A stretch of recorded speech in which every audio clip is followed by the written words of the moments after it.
Oh, yeah. What's happening, everybody? How y'all doing? Oh, man. Made it to 100 episodes with this thing. Ooh, yeah, you're right. And many thanks to all that have supported me along the way. If you haven't subscribed, by the way, please do. Crash Bang Boom Podcast is on iTunes Podcast, SoundCloud, YouTube, Stitcher, or just about anywhere else podcasts are live. And in this being the 100th episode, by the way, what better a guest than Quicksand's Alan Cage? You know, the first time I became aware of Quicksand was in 1993 when a buddy taped either the Headbangers Ball or 120 Minutes off of MTV. And while watching back the VHS tape, dating myself here, on comes this band Quicksand for the Phaser video off the Slip record. And my buddies and I got absolutely obsessed with that record. And between Helmet, Quicksand, and Fugazi, I'm pretty sure the summer of 1993 was a constant rotation of those three bands. Ah, the good old days. But in any case, Alan and I get into bus breakdowns, the early years of Quicksand, and experiencing punk and hardcore as a young kid, the 90s scene in general, and the incredible year that was 1991 for music, creating their own sound out of the absence of what they wanted to hear, missing a monumental Nirvana gig, Alan's first drum set that he still has, by the way, which is insane, the origins of Quicksand's reunion, and Alan reconnecting with his love for music and ultimately love for playing drums. Shout out to my sponsor, New Orleans Record Press. If you, your band, or whatever project you're looking for is thinking about putting out vinyl, go on over to NewOrleansRecordPress.com for color, design, and mastering options as well as real-time quotes. Give them a holler and tell them Jody Smith and the Crash Bang Boom podcast sent you. You know vinyl sounds killer. It just sounds better. You know it does. So print that shit. All right. Without further ado, 100 episodes. Here we go.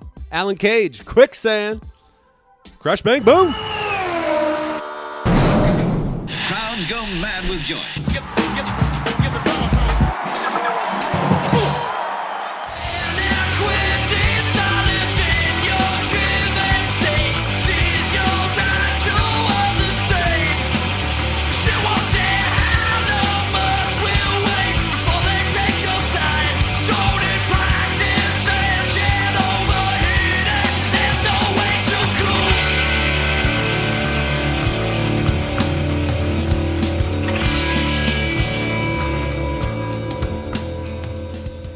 All right, Alan Cage, what's happening, man? How you doing? Doing good. Or if, like we were saying, if we want to go with the French pronunciation, that'd be Alan Cage. Alain Cage. Yeah, that's good, man. Yeah. Do you have any French ancestry? Not that I know of. Not that you know of? Have No. you done like the 26me, 36me, whatever the DNA test thing is? No. Do you know your lineage or anything? Half of it. Half of Yeah, it? yeah. What's half of it? My mother, it's just all Irish. Yeah. Oh, really? Yeah. Okay. Straight Ireland.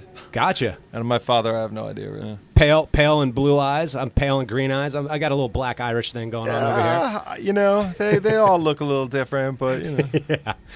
Right on, man. Well, it's good to sit down and finally catch up with you, man. Yeah. How was this last tour that y'all just did? That was with my buddies who were the opening band, Primitive Weapons, and then, Yes. of course, Glassjaw as well. Yeah. How long were y'all out for, and how'd the tour go? We were out for a month, I guess. The shows were fine. There was a lot of mishaps, a lot of... Oh, really? Yeah. I mean, like pretty outlandishly so. I think Primitive Weapons were only on. I thought they were on more of it, but they were only on like maybe the last 6 shows or something. Okay, like that. I think my buddies in Spotlights was on part They of it were as on. well. They Yeah. were on a bigger, like the bigger portion of it. That's right. Yeah, and I think actually the same drummer, Chris Enriquez plays in Primitive Weapons. Right, but I think Tucker filled in for him That's because they were doing something else. Yes. Yeah. Yes. But it was good. There was like 2 or 3 bus breakdowns. There was a truck breakdown. A bus driver had a heart attack. A what? Like, yeah. It was Really? It Jesus. seemed a little cursed. But, Wow. Yeah. That is crazy. Did you have any straight up like equipment meltdowns yourself on any of that run? No, everything related to the shows was fine. It was just getting to them that. Yeah. Really? Yeah, the other band had a bus breakdown that never came back. Broke down like maybe on the 5th show or something in Idaho. And Really? It never came back. Damn. Yeah.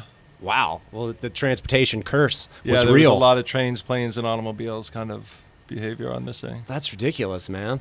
Well, Interiors came out in 2017, and I was just thinking about it, and we'll talk about some of the 90s as well. It's hard not to talk about them, but what were one of the longest runs that y'all did but in the 90s when you were doing Quicksand as opposed to now? Because I feel like y'all are probably every bit as busy, if not busier now, than y'all were back then, I would imagine. No. Oh, really? No, we played like a crazy amount on those 2 records. You did? Yeah. I think I remember the one thing I remember for sure is on the Slip record, we finished up exactly a year after we had started, because I think when we left, there was the first time the World Trade Center got bombed. Right. There was like a truck bomb or something in the garage. Was the first day of our tour. And I remember like being in a cab on the way to Irving Plaza, the last show. Wow. And they were on the news. They were saying, it's been it's the year anniversary of that thing. Damn. And we just had toured nonstop. Really? Yeah, I think we were home maybe 2 weeks. Damn, really? Yeah. Wow. We probably did upwards of 250 shows. Oh, damn. I didn't realize that. See, I was just thinking that in my own mind, because y'all didn't come through New Orleans much, I thought, oh, maybe they didn't tour much. No. Clearly, I was wrong. Yeah, I don't know why that was. It's really, we were talking about it a little before. Yeah. We played New Orleans a few times, but it was always on opening slots. Right. I guess whoever was booking us back then, it just wasn't a stop. And also there was, I mentioned to you, there was a guy, Gus Brandt, who did shows in Pensacola, Florida. And I feel like kind of anything that had a connection to hardcore, that was usually a stop. And it's like an hour and a half away. Yeah. So I think they just figured, I remember people coming out from New Orleans to the Pensacola shows. Oh, interesting. A friend of mine went to school there, and Wow. he always came over to the shows and brought a bunch of people. Oh, that's cool, man. Yeah, but Gus, he kind of, I remember a bunch of, so much so that they would, they would cross over often, the tours. I remember one, I think we were out, and Jawbox and... It was Jawbox and Girls Against Boys were out. Okay. And I forget who was out with us on that. Maybe Seaweed. I don't know. But it wound up being a 4-band bill. Yeah. Just because he'd have too many bands in town the same night, so we just put it on at the same time.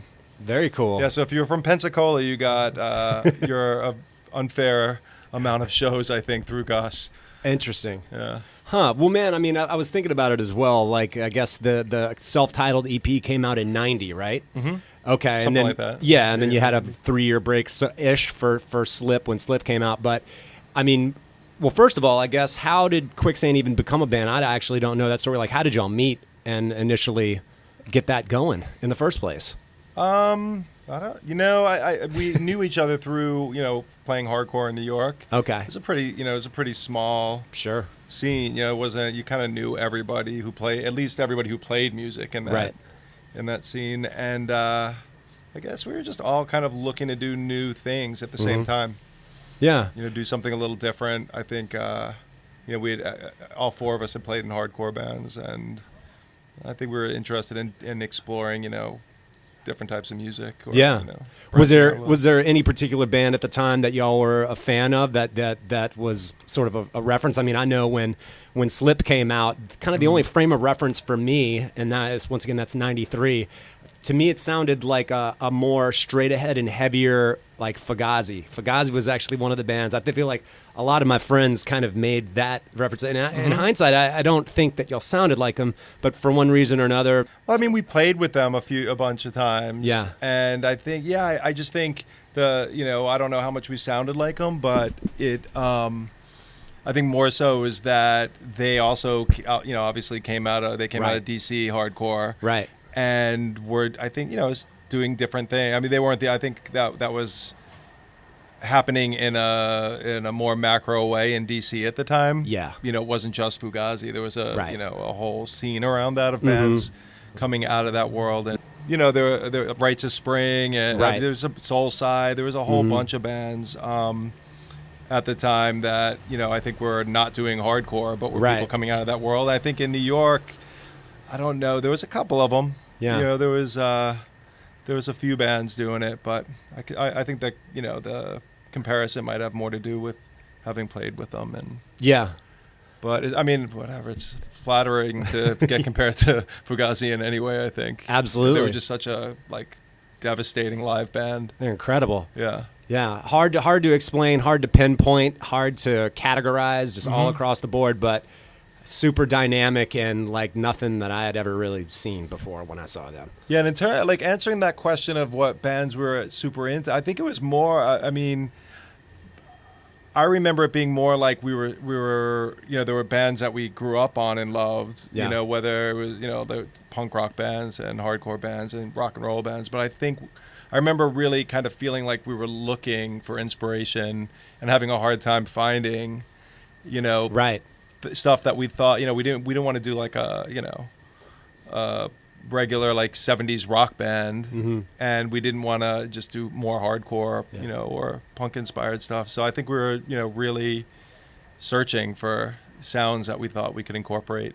And I think a lot of the stuff we were listening to really, I don't know how obvious it is in the music, but I mean, when I think of the bands that were really, that we were kind of, sitting around stewing on, I don't think anybody would ever peg those. Really? Yeah. Like My Bloody Valentine was a whole bunch of that shoegaze stuff from England. Everybody was really listening to. And Yeah.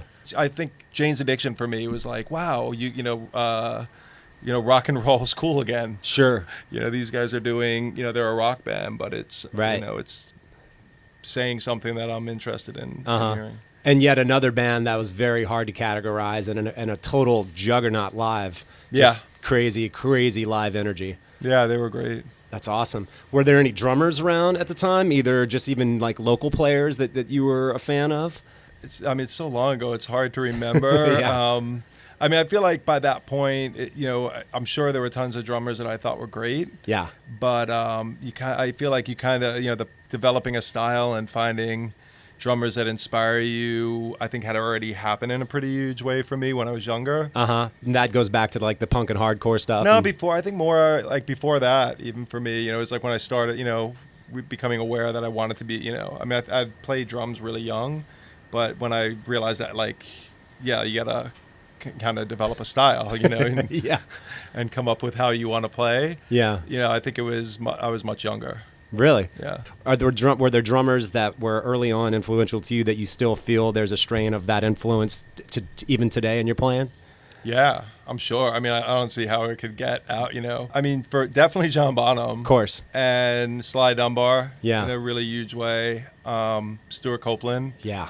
I mean, those three, I really admired some jazz drummers. Right. But I think I just, I would go to, when I was real young, I saw Buddy Rich. That's awesome. And I saw Max Roach play. Oh, that's and amazing. I remember being kind of blown away. But also just like, I don't know how to do that. That's not necessarily attainable. Yeah, and it was also music. I mean, it wasn't like, God, this is the music I want to play. Sure. I think I liked it, but Right. it wasn't what I saw myself doing. Right. Well, what's interesting as well, when you think about that the EP that came out in 90, and then, like we're saying, Slip comes out in 93, grunge hits in 91, and then, 91 in particular, in my opinion, is one of the most diverse and incredible years of music that was released. That I could just go on and on between hip hop, between sort of fringe alt bands, metal bands, rock bands, all the grunge stuff. It's just an incredibly diverse and really interesting year. And I feel like music was starting to change. You had Lollapalooza coming, so I guess, did you notice a shift at all from 90 to when y'all put out Slip in the scene, that maybe more people were coming to the shows, or do you feel like it affected maybe the turnout or just the scene in general? Do you feel like you saw a shift in it? Well, I mean, for us, it was kind of, we were a part of a scene. I think we were, expanding out of that. Right. So for us, there was that change was just happening by virtue of the fact that we no longer were. I mean, it was such a small group of people who were interested in hardcore music at the time. So you go to whatever city and you'd play to the hardcore scene in that city. So I guess I didn't notice the difference in the, mainstream music. Right. Because I wasn't really paying attention to mainstream music before then. Really? To some extent, yeah. I think it was, you were kind of like isolated, in this scene that you were in and, playing the music you were playing. And, I think as everybody else thinks, wow, there was this sea change that happened, and to some extent I feel like we didn't really even notice it. That is so interesting because it was absolutely noticeable for me.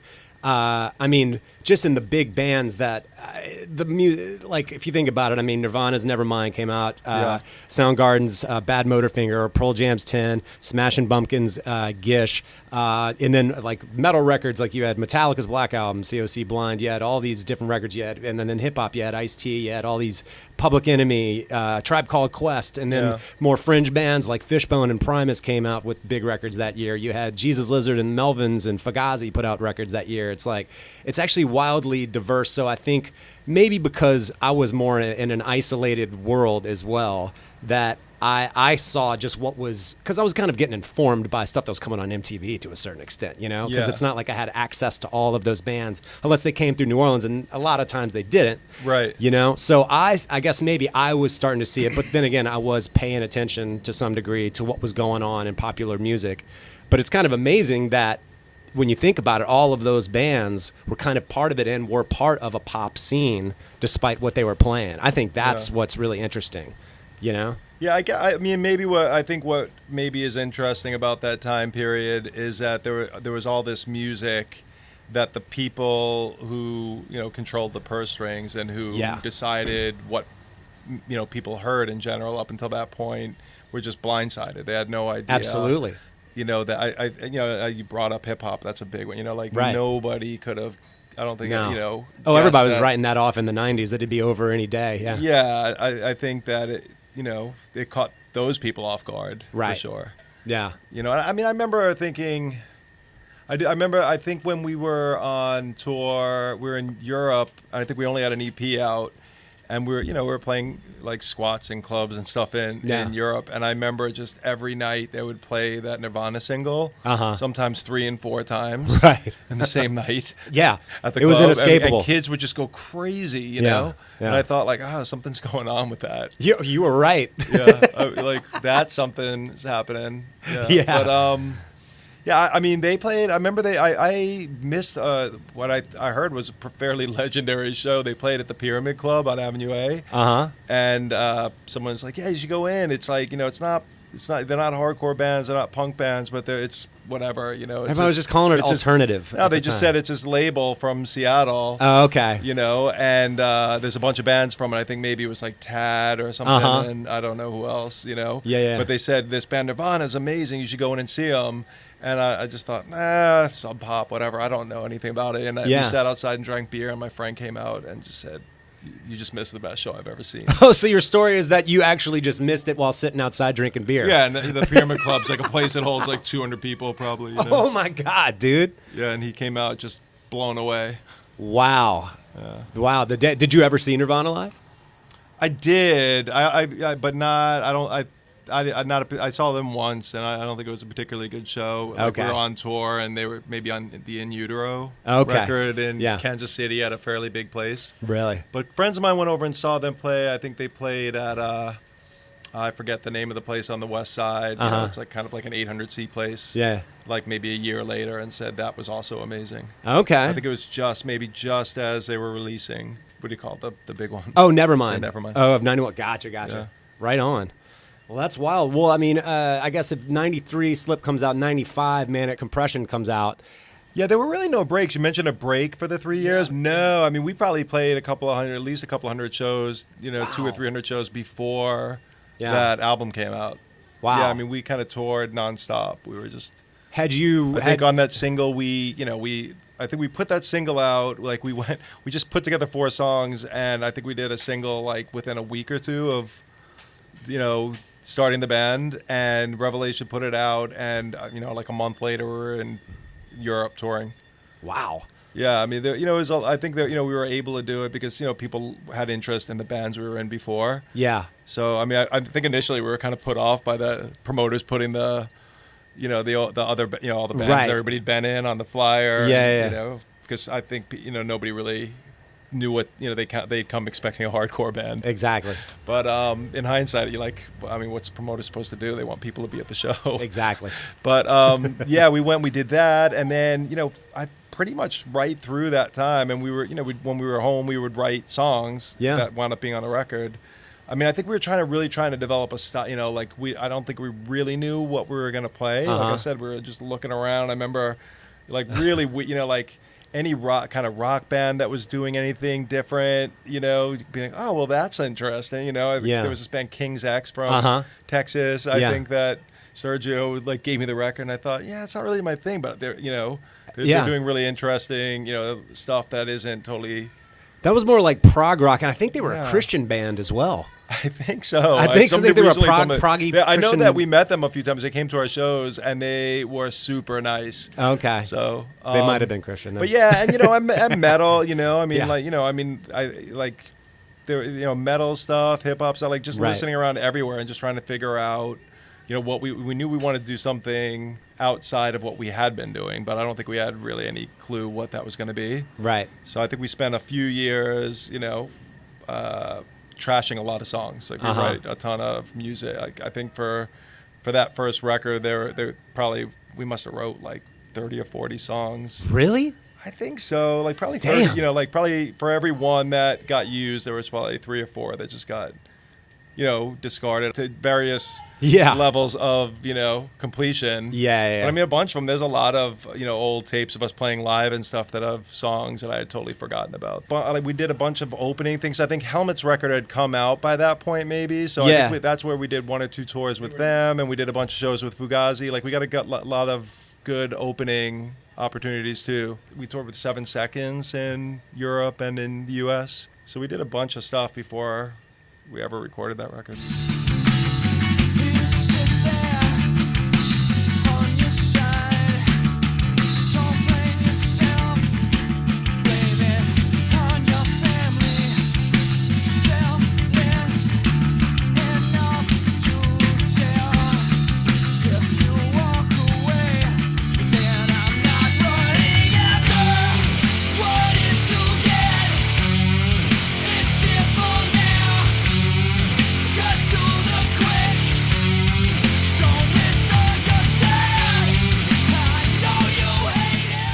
Well, we talked a little bit about New York. I didn't even ask you, but I'm assuming you're born and raised in New York? Suburbs. Yeah. Okay. Yeah, in Long Island. When you were young, what was and I guess you were playing hardcore and all that. What was sort of that scene, and where were you playing? Well, yeah. I mean, where I grew up, there was no scene. I mean, it was awful. Really? For culture. Yeah. It was end of the line suburbs. The only place to go was the train. Yeah. To get into the city. Yeah. And although there was, I come to think of it, I lived near a university, so I got, I kind of stumbled into some stuff early on. I remember seeing the Ramones maybe in the 7th grade. Wow. They were just playing the university. Whoa. And just kind of being blown away, but also not thinking, oh, I got to be a punk. Right. I just thought those guys are cool. You get to roll around and top of the crowd and they just play a million miles an hour, and it's just amazing. And there was they did, and there was other rock stuff that they would do at the university that we could walk to, but yeah, I didn't really get into hardcore and punk until the end of high school. Okay. And it was just can't remember even how that happened. I think there was just kids in my school that were kind of metal kids. Right. They were into and I heard them playing. I don't know, Voivod. They play Voivod and Suicidal Tendencies, and just thinking what is that? You know? I'm a big fan of Voivod. Yeah. I love that band.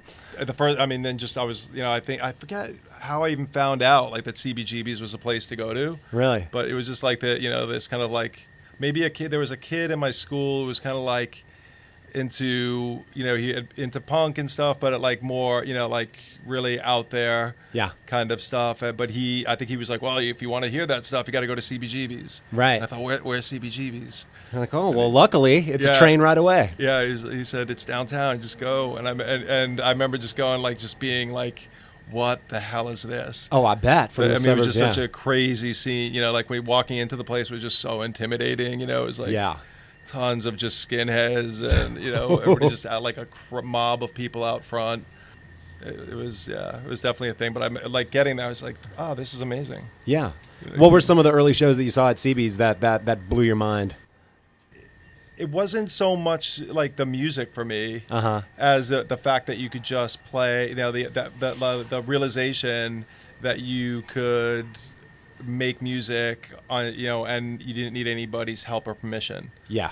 Like finding out that there was this, scene where bands were putting out their own records, and there was like fanzines and record stores and labels that were that were just kids putting out records. Yeah. And you didn't have to like try and find some record exec Yeah. to like your band and put your record out. For me, that's It's a realization. I don't think I ever thought of myself as, as a hardcore kid or, or a punk rock kid or anything. I just liked music. Yeah. And it was more of just like, wow, there's this vehicle to just do this stuff yourself. Yeah. And it became like, I remember like growing up, in the suburbs thinking like, oh, it'd be great. Like, that's all I want to do is play music.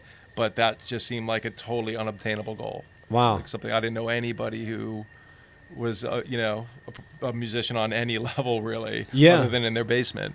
Yeah. So, like finding just, people like me, like young kids who were just going at it. It was so quick, I think, within a year of probably going to, or a year or two of going to, my first shows there, I was playing in a band and going on tour. That's amazing. Yeah, it was, pretty, it was just, like the opportunity of it was amazing to me. Yeah.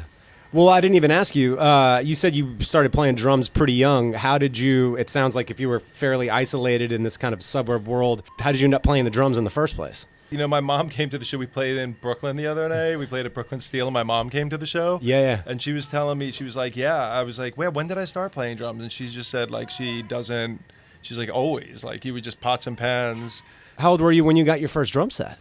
I think it was the kind of thing where I, like, I maybe in, like, the second or third grade, they had, like, band class or something, or a music class in school. Yeah. And I remember getting, like, just a little drum pad and being, like a little frustrated with it, like that it didn't make noise.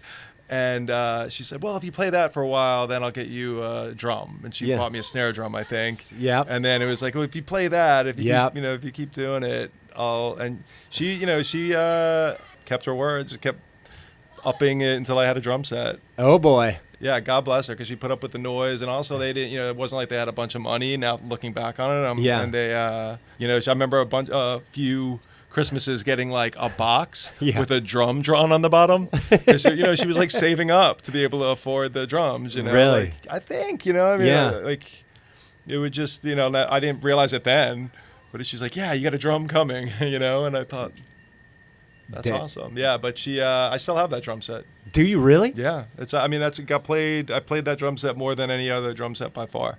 What drum set is it? What is it? It was Slingerland. Really? Like maybe it probably was when she actually bought, like, I don't know when the snare drum would have been from.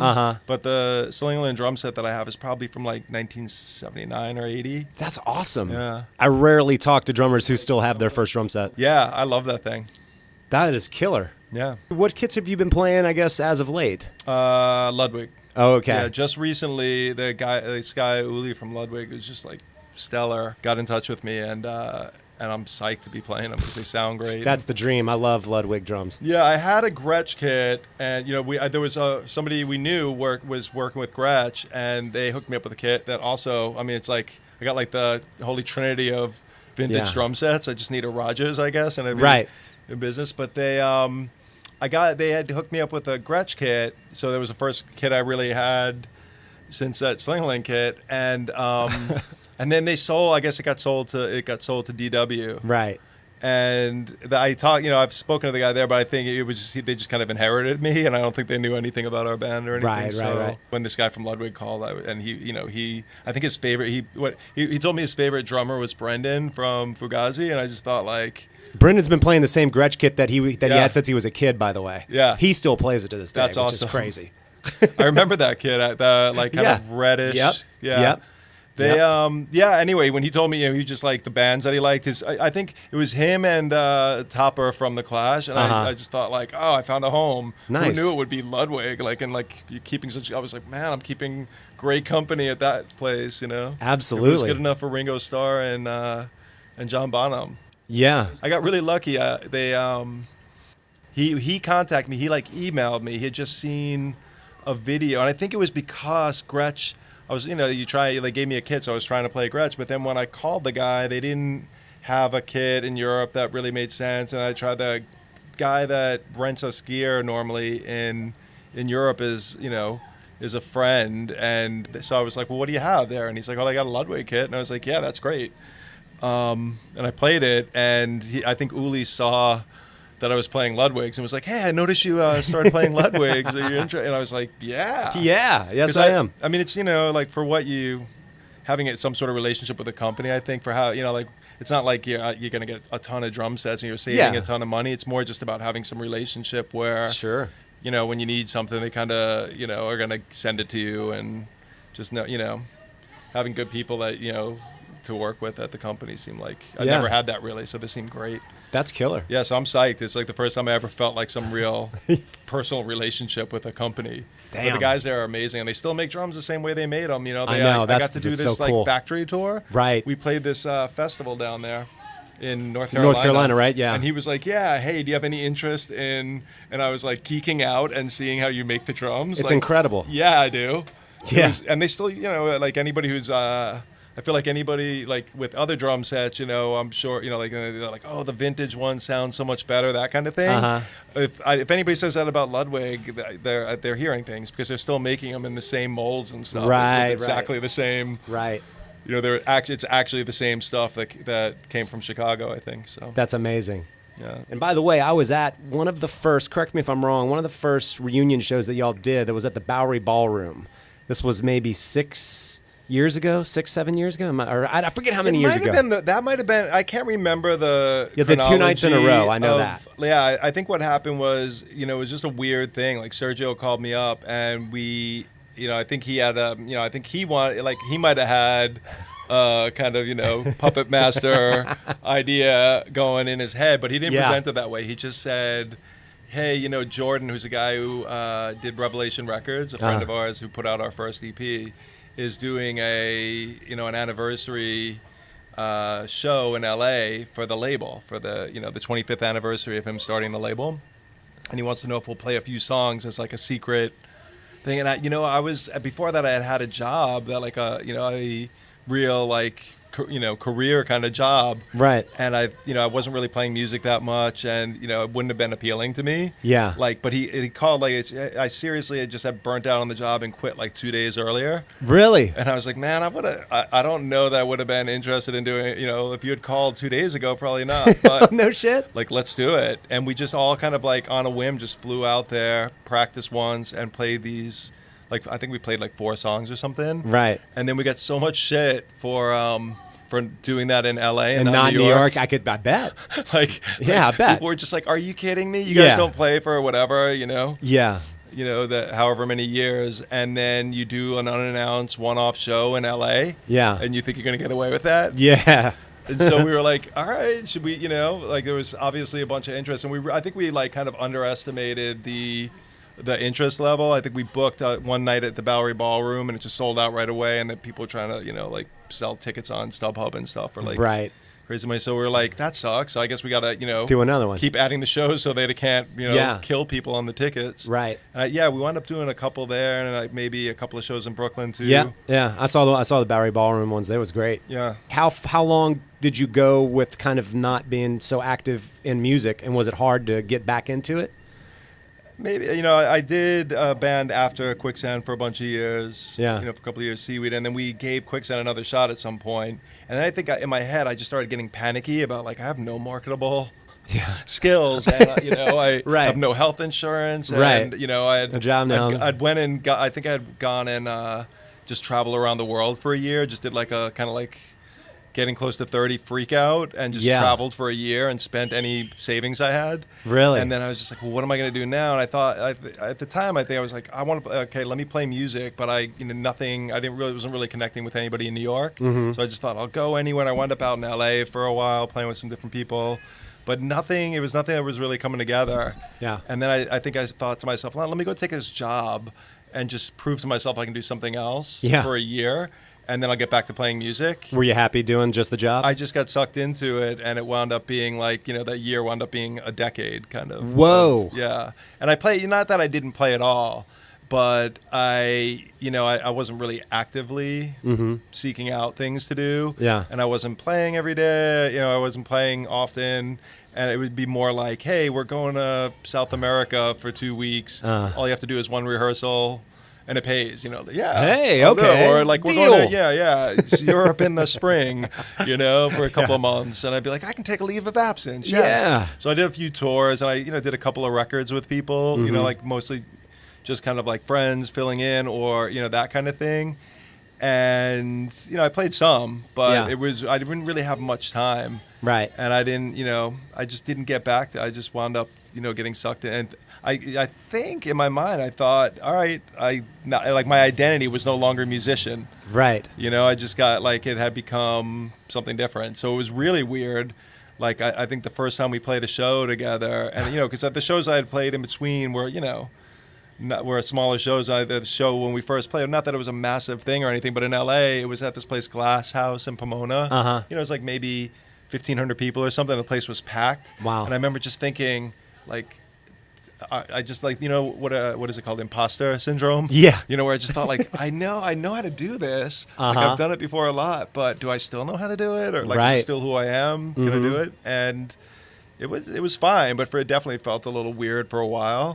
And then I think for the first few years of doing this, we didn't plan on being a band again, really. It just kind of organically came together a little at a time. People would, stuff would get offered, and we'd discuss it and say, yeah, let's do it. We're having fun. Is it fun? Right. Like everything was like, is this fun? Yeah. And if it was fun, we'd say yeah. And if it sounded fun, we'd do it. And I don't know what happened to me about maybe 3 months ago. All of a sudden, I just found drums again in a real way. Really? Where I was playing drums, doing this, doing shows.